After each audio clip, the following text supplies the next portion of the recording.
everyone, and welcome back or welcome to my channel if you haven't been in before. And if you haven't been in before, please subscribe to be a part of the bilingual family, which is mostly me attempting to speak English.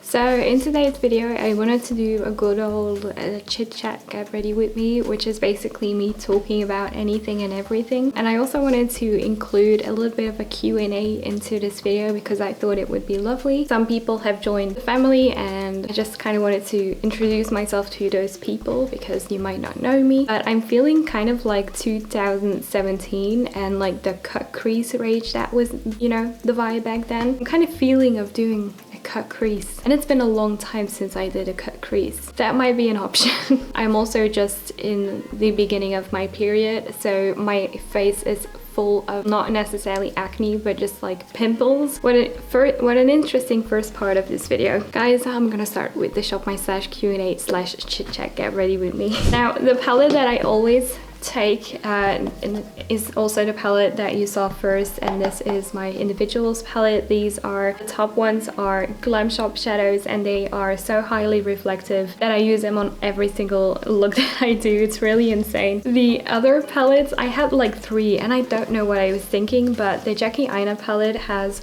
a couple of like really beautiful warm toned shimmers, so I was definitely looking at those. I think the Nabla palette, I picked it at first, but I don't think I'm gonna use that one today. And then I also had the Love Notes palette from Beauty Bay, and this is, I think this was a limited edition palette. Some of this concealer. So a question that I got a couple of times, which I thought was interesting, is the question, how tall are you? And I thought it was very interesting because I don't know why people wanted to know that, and if it's because I seem a certain way and I might be the opposite of that. So to answer the question of my length, it's actually quite funny and I was quite intrigued by this question.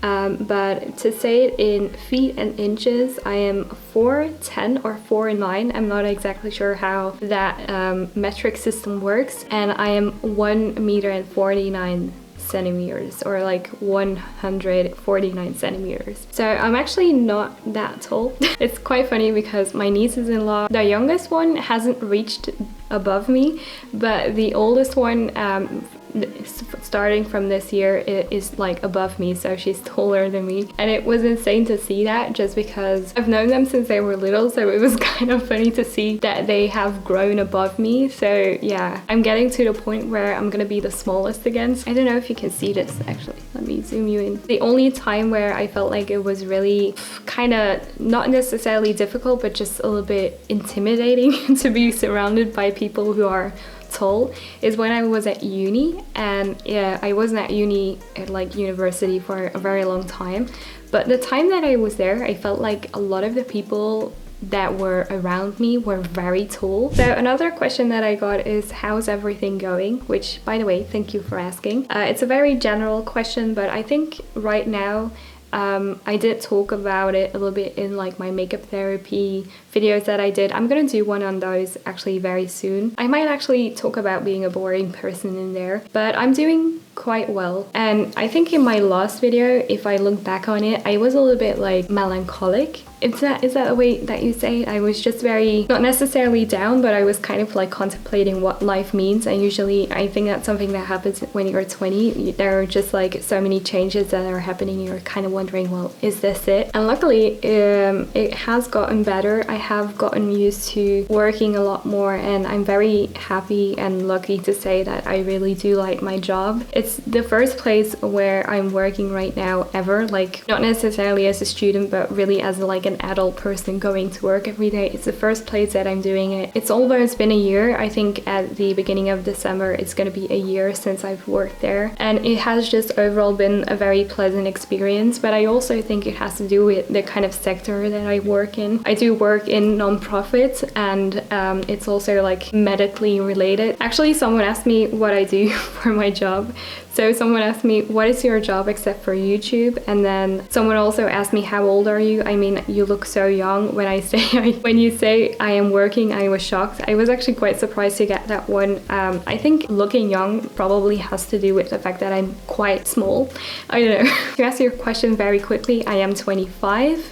Almost. I'm 24, but I'm turning 25 in January. So yeah, a quarter of a century, which is kind of insane. Let me cut this crease really quickly. It's been so long since I've done a cut crease. It was so difficult. It's been such a long time and I don't know if they're even or not. This is it. So my job outside of YouTube is that, I don't really know how you say this, but I do work in a non-profit that is medically related. We are a non-profit for people who have diabetes, and there are a lot of things that we do actually, and throughout my like working there, I have learned a lot about diabetes, and there are a lot of stigmas that we are, as an organization, are trying to get rid of, that I also have like kind of changed my mindset about. I think a lot of people have kind of like this idea about diabetes, but we're not entirely sure what it is. At least that was the case for me. But what I do is I kind of work in the communication cell, and in that cell I do anything from newsletters to magazines. I do interview people about their diabetes and how they live with diabetes. So that's kind of what I do in a very tight nutshell, but there are so many other things that we do, and I'm very grateful to be working in a non-profit organization, just because I do feel like it's a very warm community, warm people. It's not very like career driven or money driven, but I feel like money is not necessarily my priority, and calmness and kindness and the work environment that I get for that is for me irreplaceable in comparison to, for example, earning much more money. I would rather have a very nice work environment and be able to love what I do at work, and then also have the time besides that to do kind of live my life the way I want it to live. And I think this conversation started with, how's everything going? And honestly, everything's going great. No, not necessarily great, but it's nice to kind of, after all these years, have a place where I can find tranquility and peace and quiet. And I never once in my life wanted to achieve happiness, because I never really fully believed that as a person you can be happy 100% all of the time. What I always wanted to achieve was a kind of contentness. I always wanted to be content, bursts of happiness that you sometimes imagine having, because I do feel like that is something that does not exist. It's not very human to be like that 100% of all of the time, is to be content with the life that I have built for myself and that I have, and the people that surround me. And sometimes I do feel unworthy for the people that are surrounding me. Sometimes I don't really know what they mean to me, and especially with my family-in-law, with my friends that I have right now, have built me up in such a way that I have been able to view my life as good and happy and content, and it means the world to me. So everything so far is going great. My mental health is very much better than it used to be. So that's always nice. But look at these eyes, guys. So a makeup related question actually that I got that I found quite interesting is, what is your least favorite step in your skincare and makeup routine? So my skincare routine is pretty simple. It's sunscreen and a moisturizer. So I do not necessarily mind any of those two steps. I do keep it minimalistic because I feel like my skin is very sensitive, and I always see like researchers and whatever, and makeup programs and whatever, saying that the only 2 products or 3 products that you might need are like a retinol, a sunscreen, and a moisturizer. And I'm like, we're gonna spend the rest of my money on skincare products. So I think when it comes to skincare, there isn't really a step that I like to skip or that I don't like. I have found sunscreens that I do like as well, so I do find that that makes it a little bit easier to like putting sunscreen on your skin. I think when it comes to makeup, it's probably doing my brows, which is the reason that I never do my brows. I do know that like brows are very important to get right and stuff like that, but I never ever do them. I put an eyebrow gel in my eyebrows and that's basically it. I kind of shade them, but I don't fill them. I don't really paint them. I did shave off a little bit of my tail, and I was in a very impulsive mood. I was like, what if I just shave off this tiny bit of my brow? And I did, and now my brows look like this. They look a little bit straighter instead of like this very down pulled. When impulsive things lead to good things, that's a bad situation to be in. I'm very quickly going to finish off these eyes. This is basically all that I'm gonna do. I'm gonna add some mascara and maybe blend this out a little bit more, and then I'll be right back. Okay, so I'm done with the eyes. There is just like an eyebrow gel in my eyebrows, obviously. The only thing that I did add just in the very center with my fingery tops is a little bit of this shade. This is the Glam Shop Turbo Glow shade in the shade Star, and I put a little bit of that just in the very center of the eyeball to create a little bit of like a cut crease halo effect, but very subtle. Now we're gonna move on to the face products. Finally, this video is taking ages. I hope you enjoyed the very long video. So I'm gonna apply the Catrice Soft Glam Filter Fluid Glow Booster, and this is in the shade 10 Fairlight. And then I'm also gonna apply my foundation. This is the Lisa Eldridge Seamless Skin Foundation. What makeup product is your holy grail? So, very difficult question, because in my life I've never had like the ultimate favorite. Never had an ultimate favorite artist, favorite music genre, favorite dish, favorite color, none of that. It's always like this one and then this one and maybe this one, and that one is really nice as well. So yeah, I don't really know what is my favorite makeup, holy grail makeup product. If my holy grail product would be the product that I use the most in my life, it would probably be the Catrice Liquid Camouflage Concealer. It's such a trustworthy product, and I have used it like time and time again in my life, but it's just such a trustworthy formula with like creaminess and hydrating aspect, and the shade match is really nice for me, and it has like that nostalgic scent. But I think when it comes to foundation, the one that comes pretty close is the Fenty Beauty Eavesdrop. I have repurchased that one again, and I just really enjoy the way that it sits on the skin, the way it looks, the amount of coverage that it gives. It's not too light, it's not too full-on coverage. Yeah, I think when it comes to like proper base products like foundations and concealer, that is probably my holy grail product, the Fenty Eavesdrop and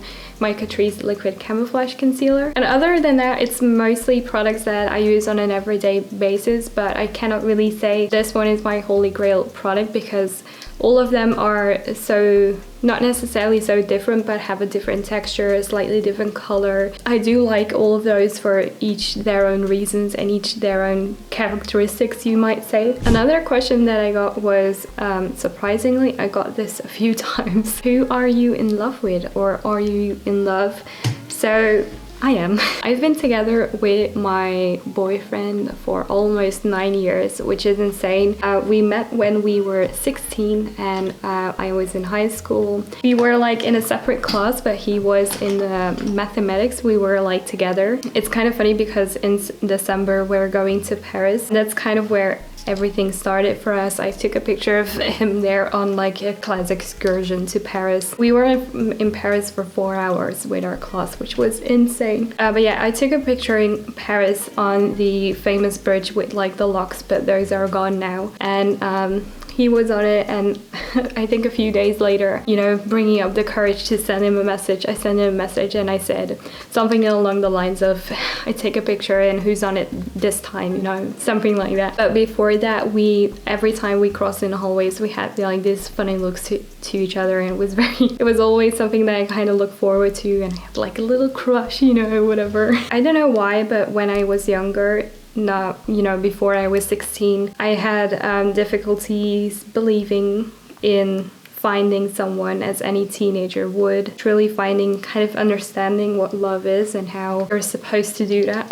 And then I found him, and I don't necessarily remember the first time I ever laid eyes on him, but gradually the moments that we met through the hallway or in the class, they just became very special. And then after I took that picture in Paris and I talked to him, we started talking on Messenger of all things, and we just kept chatting and seeing each other at school, and then after a month or so, we decided to be together, which is really sweet. And I feel like the kind of teenage love that I felt has really grown into this kind of adult love, and just a very deep understanding, being understood by that person. So I understand him, he understands me. Sometimes we don't understand each other, and you have the discussions that are very difficult to avoid. You cannot avoid discussions in a relationship, honestly, but we find a way to go through that. And I think one of the biggest things that you have to do is sometimes compromise, not in who you are as a person, but maybe the things that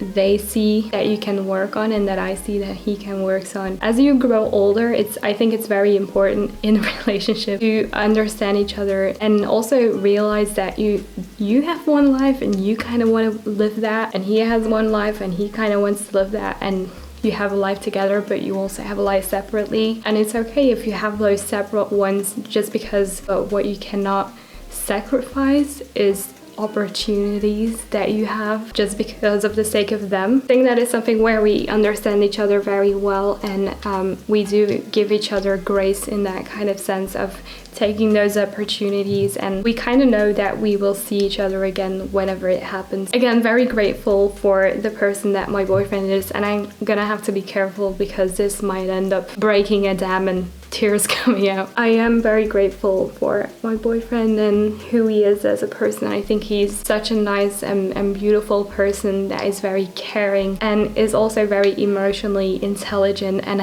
I really like that.